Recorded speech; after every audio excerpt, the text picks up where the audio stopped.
Okay. I think those of you who want seats, you have to come very early these days to get a seat on a Friday evening. So, but if those of you need to sit down, there's plenty of seats outside on the benches. It's nice and cool out there. And you should be able to hear the talk quite well from the benches outside. This evening's talk I wanted to give on the subject of arguments. Because too many people have arguments. Not just with your family, but in your office, and also there's a big argument going on right now with Mr. Bush and Mr. Hussein. And sometimes arguments can be so painful in their consequences. It can actually kill many people. And it's good to actually understand, the anatomy of arguments, where they come from, and why do people argue. And how we can somehow understand from the causes of arguments, how we can understand how to deal with them, lessen them, even transcend them, so we can have a peaceful world. So we can understand each other rather than always arguing with each other. And I'm sure that you've all probably had an argument during the week about who's right and who's wrong. And sometimes it's quite strange why it is that some people can't just see what's obvious like I can see. How can people be so stupid in this world? And that was something which fascinated me for many, many years in my early monastic life. That to me my views, which was obviously Buddhist forest tradition, was so obvious, it was so clear, it was so common sense. Why can't everyone else become a Buddhist monk just like me?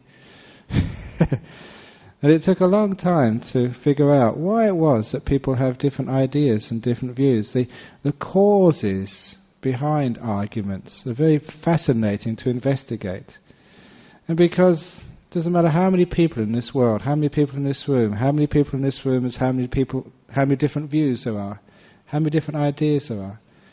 And it's not just what we learn in this life. In Buddhism we come with baggage from the past lives as well. With tendencies, with inclinations of how we're going to view our world, how we're going to look at it, from the very beginning. And we find that there's a teaching in Buddhism which I found so fascinating, the anatomy of views, called the distortion of views, perceptions and thoughts. And it was a fascinating one, because description in Buddhism, because not only did it explain to me why there are so many different views in the world, it also showed how those arguments develop, and also just how one can reconcile arguments, and in the end how one can actually see the real truth. And it's a fascinating psychology of the mind, because it shows that we all start off with views, and the views we start off with can be anything from the most crazy to the most refined, from the most violent to the most compassionate. And you see some people have these very violent views about the only way to get peace in the world is to kill all my enemies. And that probably means that everyone has to die for you to have peace. For people like that, because there's no end of people we can disagree with. And other people have views of great compassion, being pacifists. And people have views all in between. People are Christians, Muslims, Buddhists, Theravada Buddhists, Mahayana Buddhists. Which one is the right one? And how can we really know? Where did all those views come from? And a lot of times we come into this world with our inclinations of what we're really looking for in life. And we tend to look at life through the prism of those views. And I think that, coming back to your personal experience, I think you can all understand what we mean here. Because if one has a very positive mood, if one is in a very good state, if one is happy, if one has just won the lotto this week, or if one has just fallen in love, see, no matter what you look at, when you're in that sort of mood, everything is just so wonderful, so nice, so lovely. If you've just fallen in love this week, that Saddam Hussein is not such a bad guy after all. He's probably very, very, very... If you're feeling in a good mood, you can't get angry and hate anything. There are some times when you have a deep meditation in the monasteries, especially in northeast, in Thailand, in Southeast Asia, that sometimes you have such a wonderful meditation, you're so high that a mosquito comes to bite you. And you say, "Mosquito, please choose my arm." Just take as much as you like. You've got so much happiness, you've got so much love, you've got so much kindness. It's such a wonderful thing, sort of donating blood to a mosquito, because they don't have Red Cross in that part of Thailand, so you have to donate to the mosquitoes instead. It's amazing when you have a positive mind, just how you can't get upset and angry about anything. But if you're in a negative state of mind, you've really had a hard day, and things have gone wrong for you, and you just don't like the heat, and then you had a car crash and it's somebody else's fault, and just such a miserable day today, then you find that whatever you look at in life, you're always grumpy, you're upset. You can see just how even our emotions, they change the way we look at life and view life.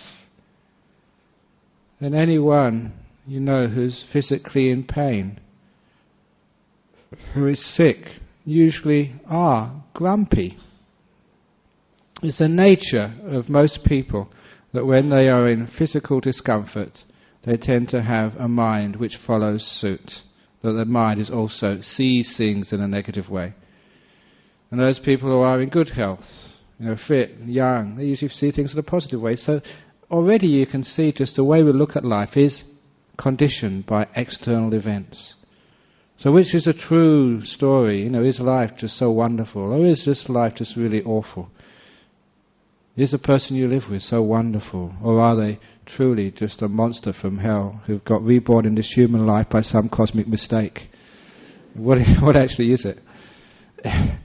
When you actually understand that neither is true, we are bending reality because of some external conditions. These are examples of how reality can bend. That's why that when you're young and you're in love, the other person is the most wonderful person in the world. But anyone who has been married for more than 2 years knows that when it's time to get divorced, the other person is the monster from hell again. And you don't know why you could have ever loved such a person. And what's really most strange, you wonder how such a person could have friends. Can't everyone else see just how rotten and terrible and selfish and mean and insensitive they are? And the point is that those descriptions of the other person are not part of that person. They are part of us. It's how we look defines that person, how we look. We put on those descriptions of monsters, of selfish, of insensitive, of mean, of cruel. A lot of times we add those descriptions, they come from us. It's conditioned. It's judging. And it's judging an unfair way.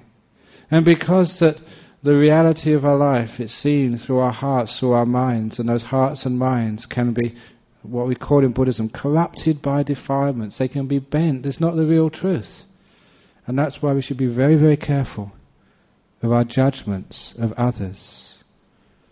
Whether a person is good or bad, how can you really know? How can you really tell what they're doing? My goodness, that many times that people have seen monks, especially in the early days, and have called us evil, bad, bludger.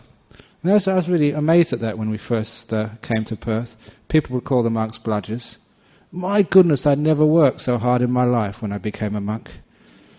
You used to get up early in the morning, 4 o'clock in the morning, you sit meditation. How many other people get up at 4 o'clock in the morning and do your meditation and do the chanting and then just work all day from dawn until actually so late at night, sometimes when you couldn't see anymore because we're building our monastery, and then bathe in the cold waters of the dam when the easterly wind the sea breezes start to come and they blow and just make the water really cold. And then just hardly sleep at night. You've got to do your chanting, and you're on call at any time when somebody dies or they've got a problem, and they go and phone you, and you have to give them counselling over the phone. And my goodness, it's not just 5 days a week. You work like that 5 days in the monastery, and Friday night you come and start your work in the city centre all weekend, 7 days a week, 52 weeks a year, all day. And they call me a bludger. So it's really hard to judge other people, isn't it? Because you're not in their shoes. You don't know why they're doing things. And so a lot of times that these are just examples of why sometimes when we judge other people we can get it wrong. And not just judge other people, we judge ourselves. And we get it wrong. Just like you judge other people, you might call yourself a bludger. Or you might call yourself very diligent. You might call yourself stupid. You might call yourself smart. Really, it just depends what mood you're in that day. And it's not the truth.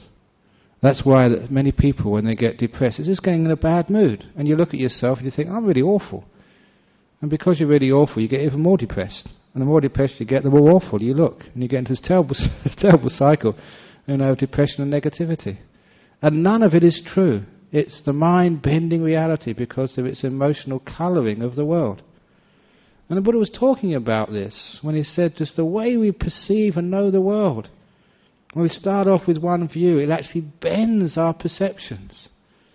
And it's a powerful teaching because sometimes we believe our perceptions, that we're feeling this, we know this, we're experiencing it, it must be right. And as a Buddhist monk who's meditated for many years, I start to not believe my perceptions, to sometimes doubt them. Even what I see, how much am I seeing? How much what I'm seeing is really there, and how much is it what I want to see? Or how much is it what I don't like to see, I'm just blocking out, called, as we all know, denial. And this is one of the great problems of human beings, because we don't see clearly, because we bend our reality with our likes and dislikes, what we want to see, what we don't want to see. That is why we have all these different ideas and views of the world, because we've got so many different likes and dislikes. We prejudge ourselves and others. We prejudge the world. And when you get into any of these cycles of judging, of wanting, then you'll find you get into a state of bending reality, bending the truth. I'm always really surprised one day when you read in the newspapers all these different cults and theories and ideas of the world was created by aliens so many years ago. Do you think that's crazy? How do you know? Because we always prejudge things, don't we? I mean, it appears crazy to me, and it probably is crazy, but how do you know what is truth in the world and who's got it right? Because whatever you start off with, any sort of view, you tend to bend perceptions to fit that view. And this is a problem. Even our bare perceptions, what we take as evidence of the truth of things, is unreliable. I remember many examples in my own life.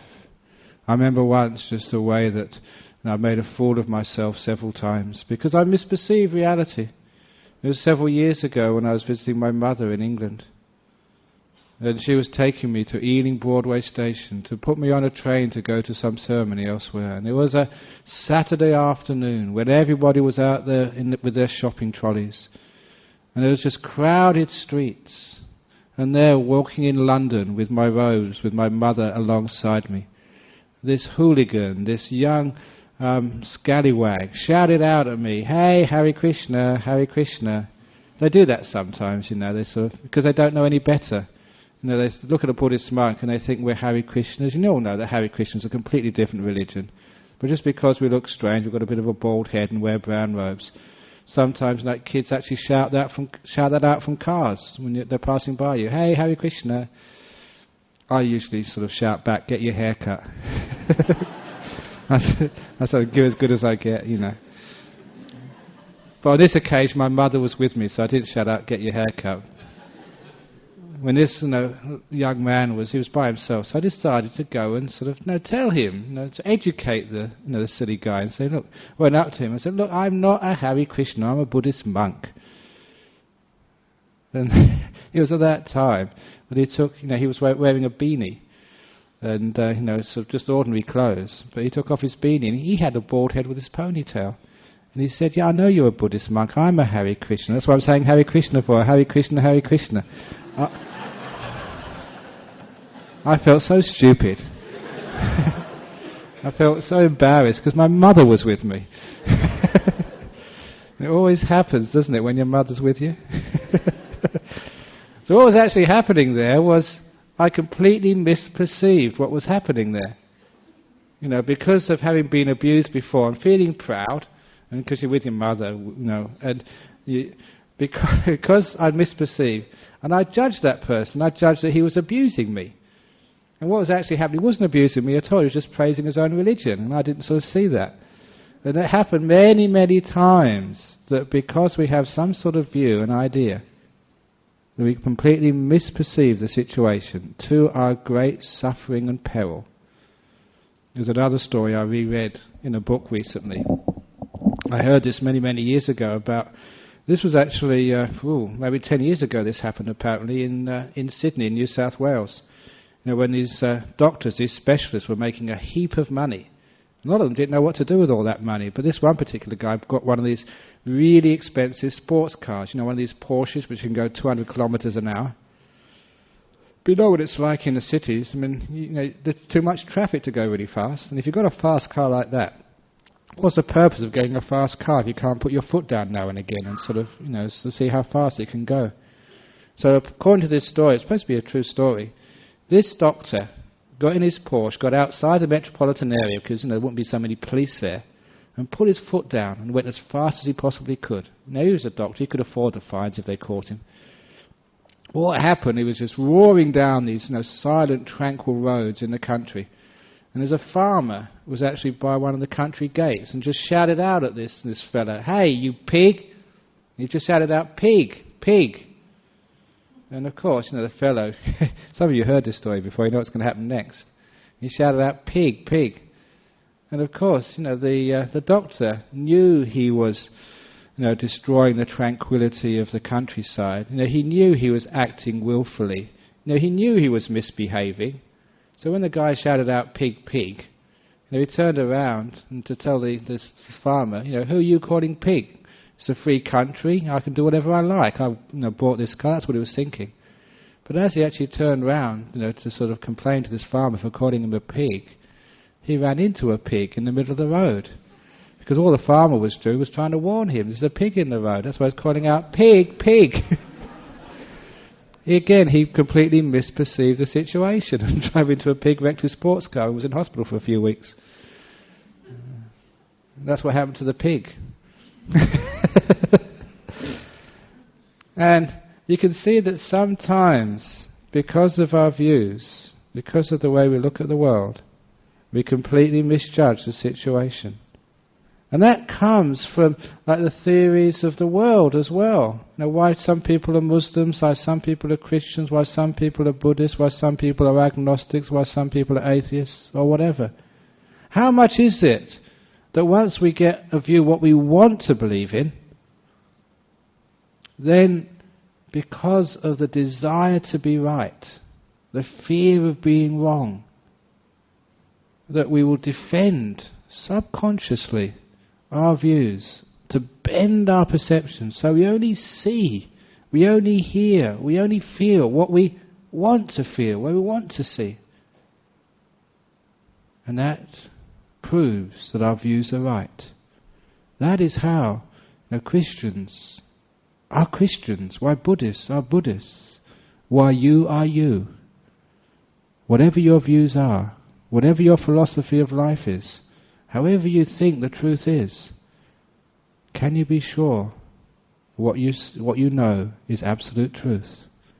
Or is it just, from your views, it just changes the way you perceive of life, and those perceptions just justify your views? So you always think, yes, I am right.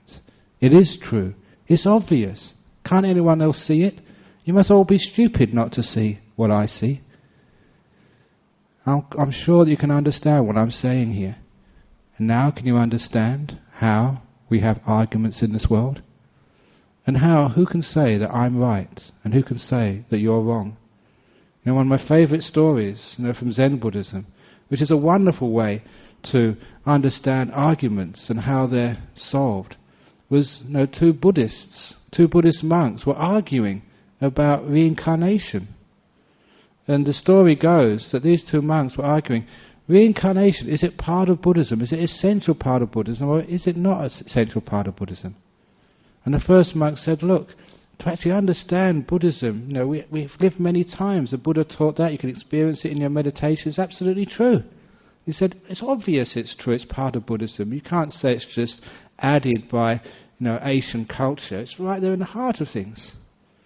And the other monk said, but listen, you can only know what's in the present moment. You can only know what's now. Just the past and the future. Who knows whether that's right or wrong?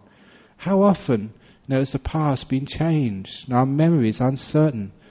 The only thing you can really know, the only place where there's truth is the present moment, now. So rebirth, reincarnation, that's a long time ago. So who can know for sure? It can't be part of truth. It can't be part of Buddhism. It's had this big argument.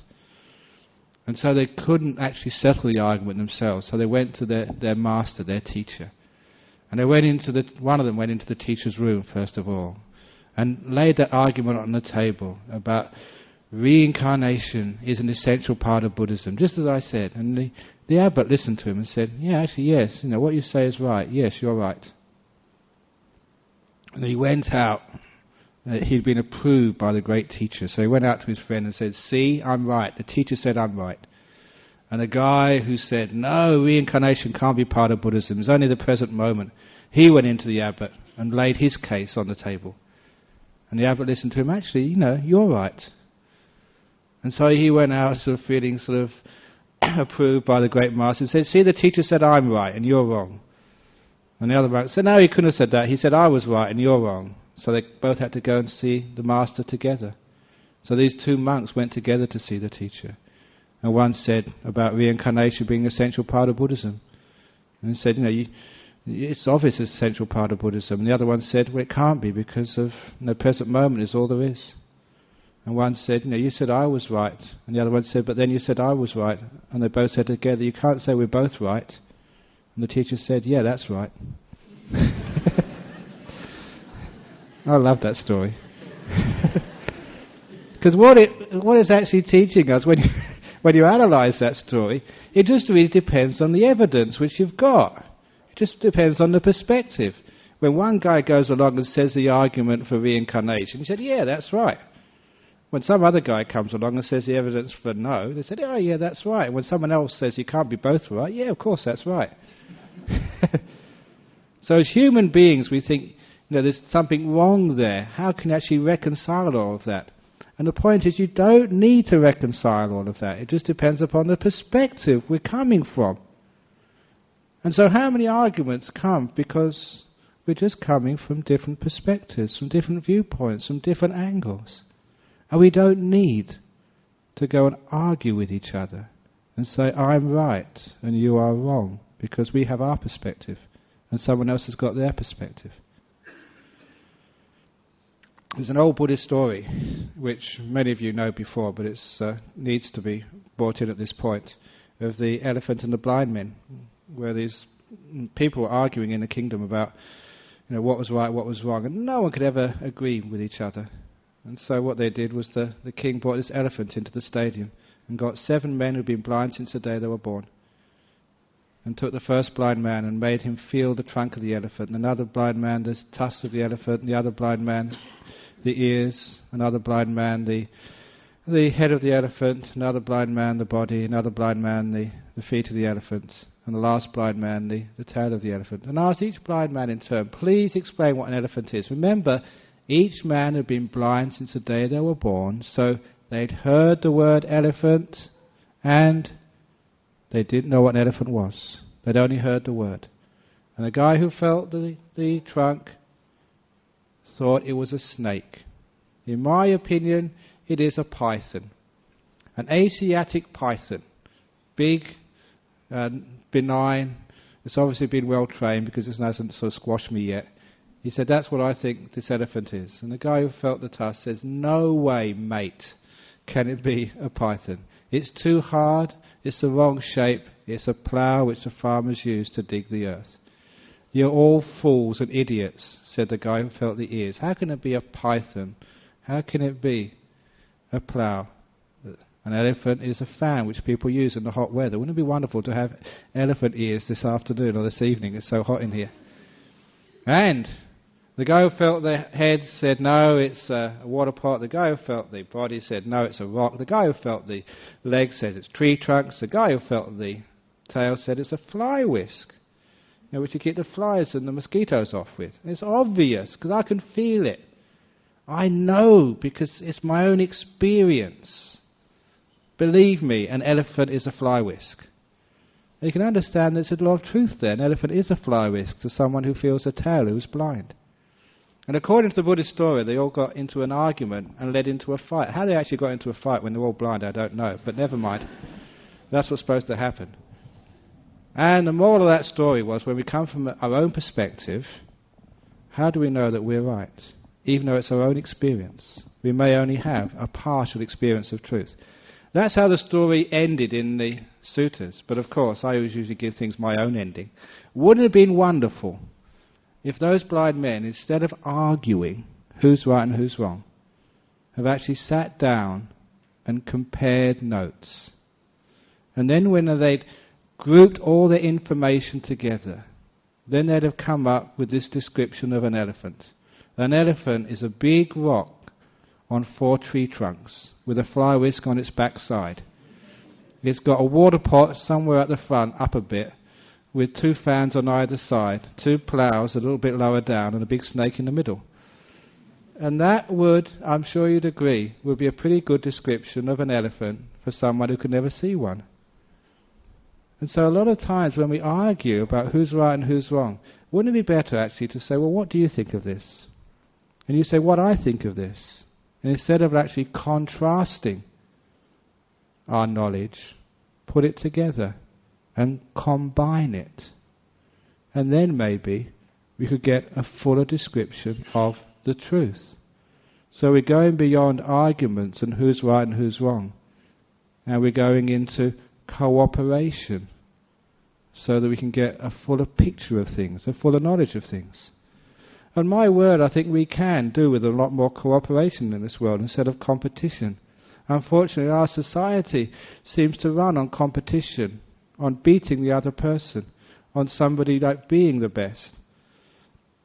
Recently, when I was in Malaysia and Singapore, I was also putting my few pennyworth into education theory, because I was noticing that just in all of our societies, we turn out people who compete, who try and be the best. And anybody knows, if you're in a monastery or in a family or in a business or whatever, that competition is important, but so is cooperation, the ability to work together. Imagine what it would be like in our education system if instead of the TE examination at the end of the year, instead of actually getting people being tested on their personal scores, just the exams they do, the work they do, if we had 20 or 30% of the marks averaged out over the whole class, so the top kids would have to help the bottom kids, because it was in their interest, their marks would go up if the average level of the class went up. If somehow we could reward cooperation, helping each other, working with each other, so not just the individual gets a prize, but the whole class, as it were, gets a prize. Because that reflects our real life, our world.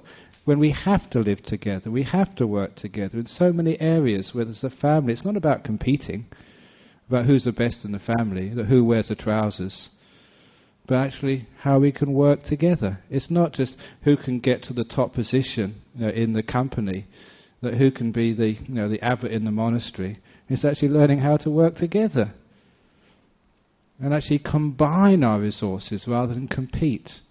Unfortunately, I think too much of our world is in competition with each other, and too many religions are also competing. Who knows the most? Who's the best? Who's right and who's wrong? And wouldn't it be wonderful, instead of competing, we learn how to cooperate? In a family, husband and wife, instead of competing, we learn how to cooperate. Races, religions, philosophies, learn how to cooperate, work together, combine our resources to combine our knowledge, rather than always fighting each other. It would be a wonderful thing if we can do that. And so this is understanding where the arguments come from and how they can, maybe be overcome. It's also understanding just how we can actually find a sense of truthfulness in our life. A lot of times the reason why we won't do these things, again, is this desire and ill will, these two forces which actually bend our reality. Where do those desire and ill will come from? They always come from the sense of ego and self and me and mine. Because we are trained from the time we're very young that if you're wrong, if you make a mistake, that's something very, very bad, and it's a weakness of the human being. It's one of the rules which I've said here before, which would be a wonderful thing if you have this rule. This is a rule of my monastery. If you have this rule also in your family, that it's all right to make a mistake. The mistakes are allowed. Mistakes are permitted. Because isn't it terrible that we think we're not allowed to be wrong? And so a lot of times that is hammered into us as a kid in school, because when you're wrong you get sort of punished in the sense that you don't get the prizes, you don't get the praise, you don't get the accolades. When you're wrong you feel like you're stupid, there's something wrong with you, that you're missing something in your brain, somewhere between your ears, it's not really all there. Whatever it is, but when we make a mistake we feel terrible about it. And because of that, because we are trained, conditioned into thinking we always have to be right, that when we get into, whether it's married life or in the company, that we don't allow ourselves to be wrong. A lot of times you would understand that learning has to learning from making mistakes, learning from being wrong. It's like when I first used to learn how to ride a bicycle. Because you were so afraid of making mistakes and falling off, you tensed up. When you tensed up, you're grabbing those handlebars so tightly that because you weren't relaxing, that's why you kept falling off. And soon you learned when you relaxed and you didn't mind falling off so much, when you relaxed, you weren't so afraid, that's when you stayed on. It's very easy psychology. If you allow another person to make mistakes, they don't make so many. So when there's no fear of making mistakes in a monastery, where they don't realize they're not going to get harangued and blasted by Ajahn Brahm, then they tend not to make so many. In your office, in your life, do you ever have that fear of making mistakes and being found out? Do you have that fear in your life, in your family life, that I better not make a mistake because I'll get sort of told off? That's actually why people make mistakes. It gives that extra tension, that fear, and that actually produces the big sense of self, protecting, being afraid. It's interesting, just from fear we get bigger states of ego. It's as if we have to make ourselves strong, solid, fierce to protect ourselves. But when we get courage, when we get the ability just to admit our mistakes, we're not so afraid of making mistakes. Our ego, our sense of this identity which we want to protect, gets less and less and less and starts to dissipate. We find it's all right to be wrong. It's all right to admit we're wrong. It's all right to make those mistakes. And what that means is that when we have any idea or view, it's all right. We can admit we're wrong if we made a mistake. When we get new information, we can change our views, rather than always persisting with the old ways. Too often we're afraid to admit we were wrong. And what's really important? Is it so important in life to always be right? Isn't it wonderful when we can go up to somebody, especially someone we care for, we like, we love, and say, look, I'm very, very sorry, I got it wrong. I made a mistake. I misunderstood. Now please forgive me. We make a lot of forgiveness in Buddhist practice. What forgiveness is saying that we can make mistakes, we do make mistakes, and this is how we deal with mistakes. Not to hide them and say, I haven't made any mistakes, I'm perfect. Because when we have perfection, when we think we're perfect, that's when we have arguments. Because we're not soft enough. We always think that we know the truth, we're right, everyone else is wrong. I was there, I know, I felt that elephant, and you must be stupid, you don't agree with me. So here, we're realizing that we can be wrong, that we can make mistakes, and if we do make mistakes, we just can't say, I'm sorry, I got it wrong, please forgive me. It's important to do that. Otherwise, you never be able to live with anybody else in this world. When you can admit mistakes, when you can admit you're wrong, when you can ask forgiveness, if something actually happens to the other person, when they realize, hey, that guy makes mistakes, that guy is human, I'm human too, you don't feel so protective. So instead of having arguments and so protecting those arguments, even though that sometimes you know you're wrong, you know you've made a mistake, but you're just too proud to admit you've made a mistake. You're too proud to admit you're wrong. And what a stupid thing it is to protect your ego rather than to protect your happiness. So by asking forgiveness, you're lessening your ego, but you're protecting your happiness, you're protecting your family, you're protecting the community, you're protecting the ability to live together in peace and harmony, and to listen to others, not just to listen to yourself.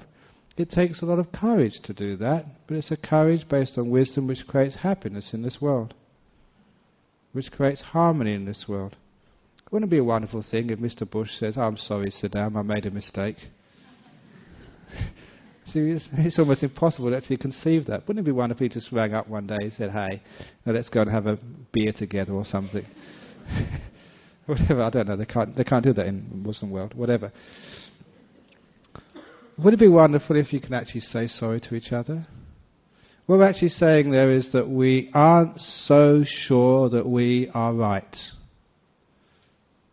We understand just that our views, our ideas are conditioned from our background, from our views, from the way we look at life. But sometimes that begs a question that, is there such a thing as truth? Is there such a thing as something which is really right?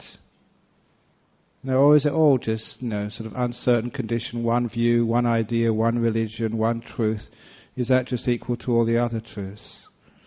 And there's one thing which, in Buddhism, which we make a lot of, is that when we can stop bending the truth because of our ego and our sense of self and the desires and aversions which come from that sense of self, because all the desires come from the sense of me and what I need, what I want to protect myself. All the ill will, the aversion comes from what I don't like, what I find sort of disagreeable. It's all come from this sense of being self inside. But when we don't act from that sense of self, when we act from selflessness, we're looking at, say, the family rather than me. I'm looking at my monastery, all the monks and people who live there, including the cats and the kangaroos and the parrots and the kookaburras, everybody, not just me. We will look at our community, not just me, our world, not just me. When we act from selflessness, you find that all those negative desires and ill wills, they tend to disappear, and we start to see things far closer to truth. So when we act in a sense of with what we call in religion compassion, selflessness, looking at the bigger picture, not just me and my concerns and ego, the whole big picture, then we're coming far closer to truth. And then especially that where we act without any desires or ill wills, when we just see the world as it truly is, not as we want it to be, nor as we don't want it to be, when we're not bending reality to suit ourselves, but we're to suit the whole big picture, then we can start to see truth. Which is why that, in Buddhism we do such practices as developing compassion, selflessness, not just thinking of ourselves.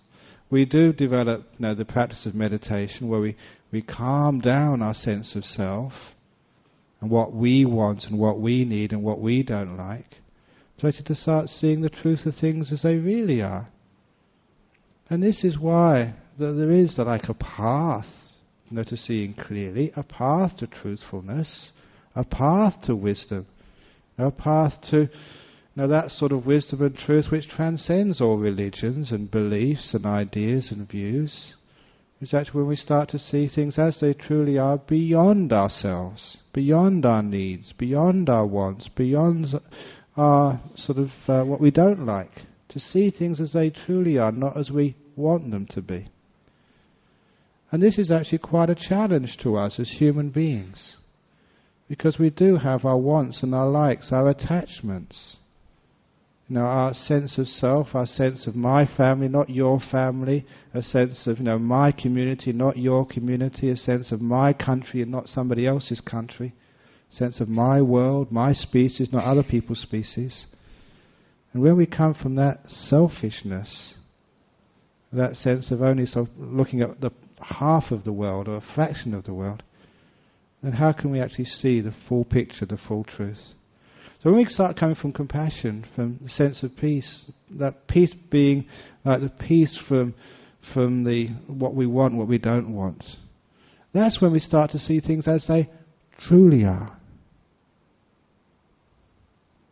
So you can imagine that when I met that Hare Krishna fellow in London, if I hadn't been so concerned about myself and my ego and my pride, then I'd have probably seen that the guy was a Hare Krishna. He wasn't actually abusing me.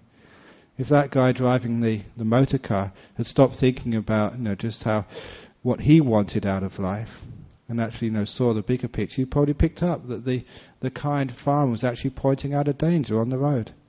If you can only see what's in the interest of your family, not just in you, maybe you can look upon your partner in a different light.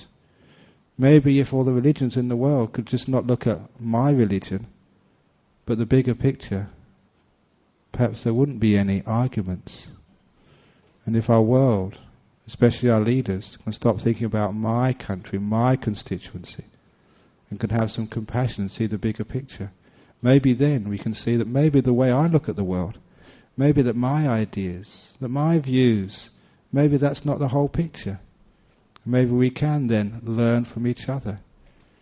We're doing that in a small way in our current world. That's why there is such a thing called progress, in the sense that I know already that somebody's told me that many Christians come on a Friday night to listen to these talks. And that's wonderful that people of other religions actually can come and share some of the Buddhist wisdom, and some of the Buddhists can go to Christian churches and share some of the Christian wisdom and the Muslim wisdom as well. So we can actually join together. Whenever you find a good story, a good sort of piece of wisdom from any place, why not use it? And we're doing that now. We're eating each other's foods. We're going to each other's countries. We're marrying, interracial marriages, interreligious marriages. I think it's a marvelous thing we're doing in our world today. It's a sign that we are actually learning from each other, combining rather than fighting each other. And if we could only do that also in the way of our views and ideas and our philosophies of life, so we can actually join together, so that there's not those arguments anymore. You're wrong and I'm right, and all of those sorts of arguments, because we've had too much of that already. You know what happens when you have arguments with others. Now you don't start off wanting an argument, but you get into this little discussion, and in the end you sort of get all this anger and ill will and frustration at people you love and you live with. And it creates so much pain inside of our hearts. Because these are good people, these are kind people. Why do we have these arguments together? Do you want arguments? Do you want these sort of these arguments you have with your husbands, with your wives, with your kids, with your parents, to keep going on? Isn't it wonderful to be if we can actually both say we're arguing with our kids? That's the way that you see things. This is the way I see things. Instead of trying to find out which one is right, which one is wrong, can't we combine these things? And that's like a teenager's view. This is the adult's view. This is different ways of looking at life. Let's combine them together and see what we can make out of this. So actually to combine our wisdoms, to have this cooperation rather than competition in our life. And also to have this cooperation with ourselves as well, rather than the competition with ourselves. Even the views about ourselves, the ideas about ourselves, sometimes those arguments are internal.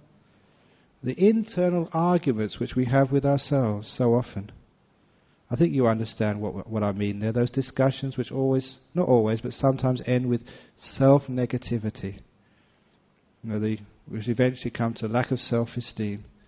This discussion about your worth, why you did these things, and having an argument with yourself. Wouldn't it be wonderful if instead of having those arguments with ourselves, we can have cooperation with ourselves? We're not having competition with ourselves, trying to live up to something, trying to be number one, trying to be the best, trying to have this great ego which is always needs to be better than the person sitting next to you.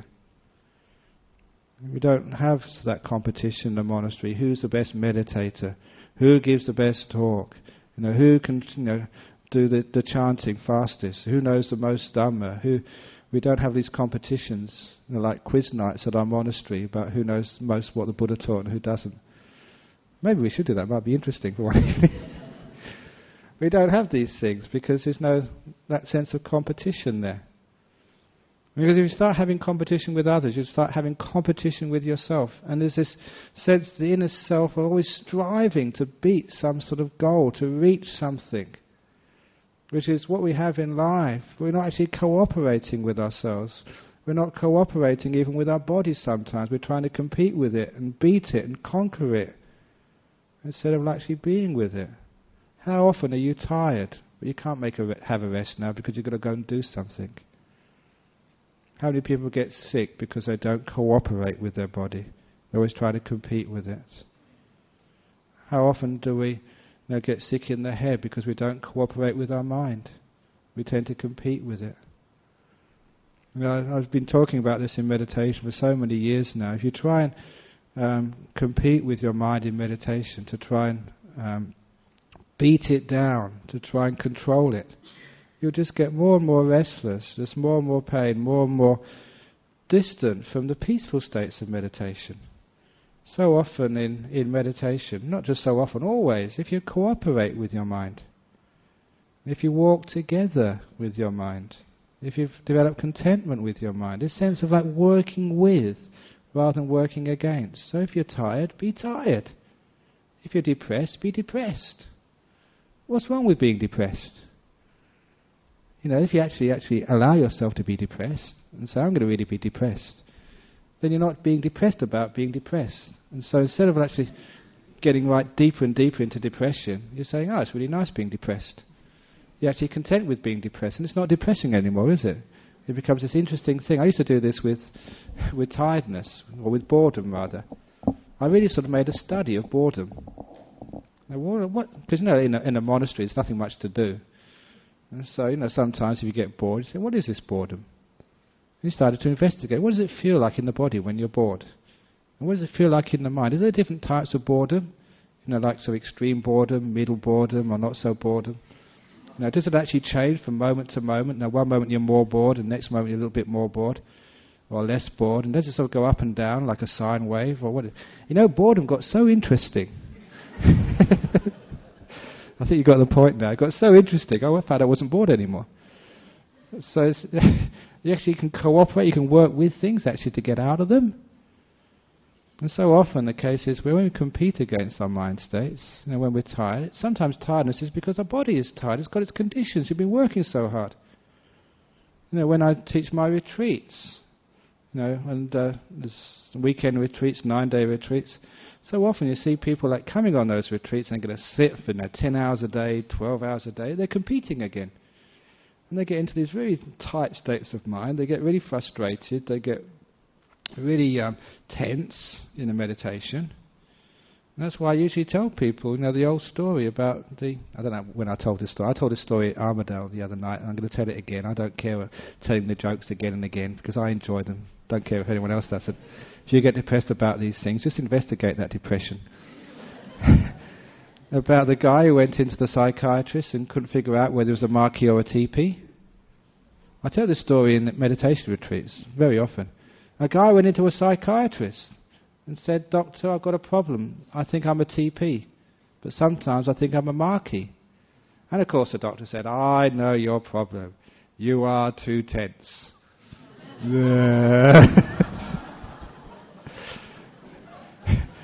It's an old joke, but it's a good joke, isn't it? And those of you who heard it before and get angry, just investigate that. So cooperate with your anger. It's all right to be angry. Hearing the jokes again. So what we're actually doing here, instead of like competing with ourselves, we're actually cooperating with our mind states, flowing with rather than against. We're not arguing with ourselves. We tend to get a lot of freedom that way. A lot of sense of like being ourselves and being with ourselves. And we can combine our experiences of life. The negative experiences, the positive experience, the happy times, the unhappy times. Not saying one is right and the other is wrong. If you're saying one is wrong, aren't you denying a part of your life? That's why recently, last Monday, when I gave a talk at a cancer association, a cancer group in Karinyup, I was going along saying that, being sick is okay. What's wrong with being sick? The doctor really started glaring with me. Look, I'm spending all this time trying to cure these guys, and you're going to say it's okay to be sick. Isn't it wonderful that you can actually say it's all right to be sick? So actually you're cooperating with sickness. You're including it as part of your life. You're actually, instead of saying it's something evil, something bad, something terrible, you're not competing with it. It's part of our life. It has a place in the scheme of things. Somehow it's there to teach us something. We're learning from it. It's part of things. And when we're cooperating with it, you find it goes more quickly. When you compete with it, get out of here, then you're getting so stressed out about being sick, so guilty about being sick, so afraid of sickness. That's one of the reasons why it lasts so long. That may be one of the reasons why there's so much sickness in our modern Western world. We're always competing. He said, when you're sick, marvellous opportunity to take time off work. You don't have to go to work on a Monday morning when you're sick. You just lie back there and enjoy yourself. Isn't it wonderful to being sick? When actually you feel wonderful about being sick, it takes away the mental part of being sick. That I don't want this, I don't like it. You're cooperating with life rather than always competing with it. Obviously there are times when you should compete in a family, but how about competing together? Cooperating as well as competing. So instead of arguing, which is competing, we also learn how to work together, to combine. I'm not always saying that I'm right and this is wrong. Not saying that health is right and sickness is wrong. Not arguing with life, but accepting life, being life. Not arguing with death when it comes, but accepting life, cooperating with death. Death is not that bad. I know many people who have died and they never complain.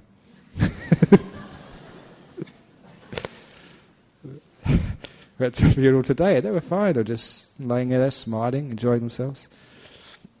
So this is a little talk today, off the cuff again, about arguments and just ways of understanding where they come from. Never think that you're right and the other person's wrong. And if actually the only thing which is actually right is that last monk, that monk who said, can I be right? Can you be right? That's right. The argument is right. So cooperate, don't compete. So that's a little talk today. I hope it was useful for you and interesting for you. It wasn't actually what I intended to talk about tonight, but that's how things come out. So I'm cooperating.